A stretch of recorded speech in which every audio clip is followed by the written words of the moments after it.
신냉전이 아니라 다극화 체제다. 냉전 해체 후 일정 기간 미국 중심의 일극 체제가 형성되었다가 미국의 패권이 점차 무너지면서 다극 체제로 넘어가고 있습니다. 이 과정에서 냉전이 부활했다는 뜻으로 신냉전이라는 용어가 등장했습니다. 하지만 대중적으로는 신냉전보다 다극화라는 용어가 더 많이 쓰입니다.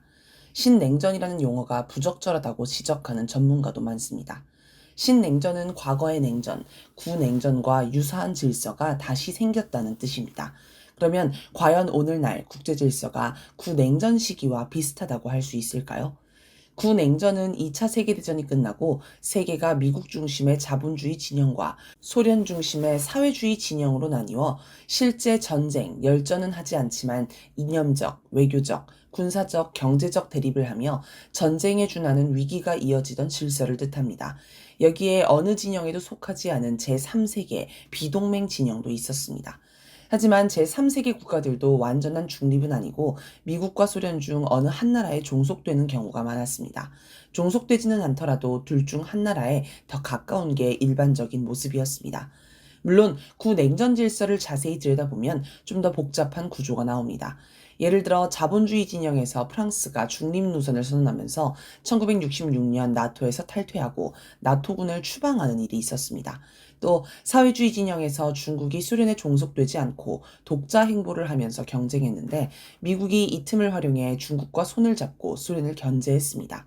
이 시기가 일시적으로 미소 간 대립이 완화되는 이른바 데탕트 시기인데 일부에서는 이 시기의 질서를 다극체제라 부르며 이후 다시 양진영이 대립하는 1980년대를 신냉전이라 부르기도 합니다.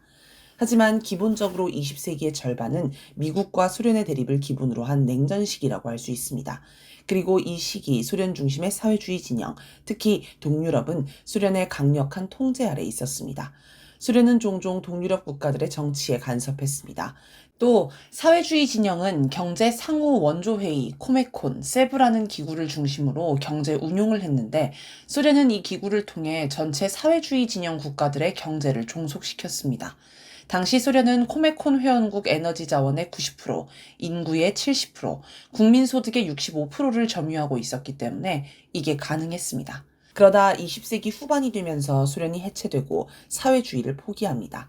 그러자 소련에 종속되어 있던 동유럽도 함께 사회주의를 포기하고 자본주의로 돌아섰습니다.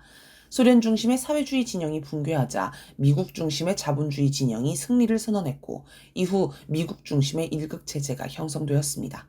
그런데 지금의 국제 질서를 보면 당시와는 근본적인 차이들이 있습니다. 가장 큰 차이는 미국의 대척점에 있는 진영이 자주적이고 민주적인 관계를 형성해 나가고 있다는 점입니다. 이들 나라 중에는 러시아, 중국처럼 영토가 넓고 군사력이나 경제력이 강한 나라도 있고 그렇지 않은 나라도 있습니다. 하지만 큰 나라가 작은 나라를 예속하고 간섭하지 않습니다.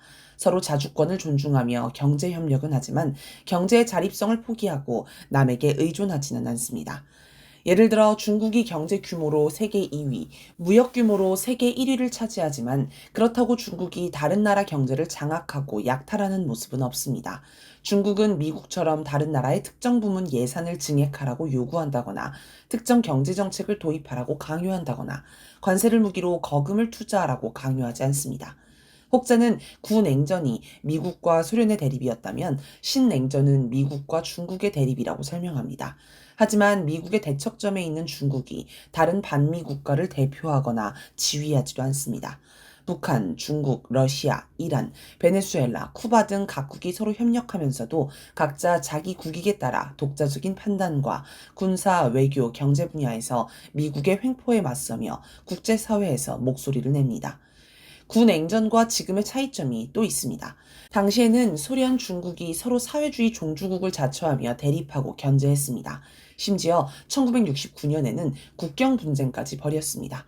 그리고 두 나라에 종속되지 않고 자주적인 태도를 보이는 북한을 두 나라가 각각 압박했습니다.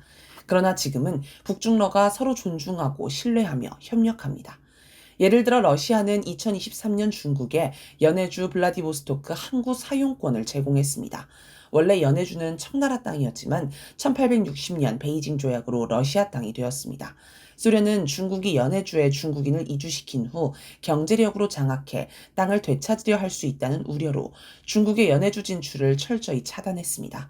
그런데 양국 관계가 발전하면서 신뢰가 쌓여 이제는 러시아가 중국의 연해주 진출을 허용하는 단계까지 이르렀습니다. 또 러시아와 중국은 국제사회에서 북한의 핵무장을 옹호하며 미국 책임론을 제기합니다. 지난 5월 8일 모스크바에서 열린 러중 정상회담에서 발표한 공동성명에는 북한에 대한 일방적인 강압적 조치와 무력 압박, 동북아 지역 군사화 정책과 대결을 유발하는 정책을 포기하면서 한반도 긴장을 줄이고 무력 군사 충돌 위협을 제거하기 위한 실질적 조처를 할 것을 강력히 촉구한다는 내용이 들어갔습니다. 대북 제재와 한미 연합 훈련을 중단하라는 것입니다. 이처럼 구냉전과 지금의 국제 질서에는 근본적인 차이가 있습니다. 그래서 신냉전이 아니라 다극화가 정확한 표현이라 하겠습니다.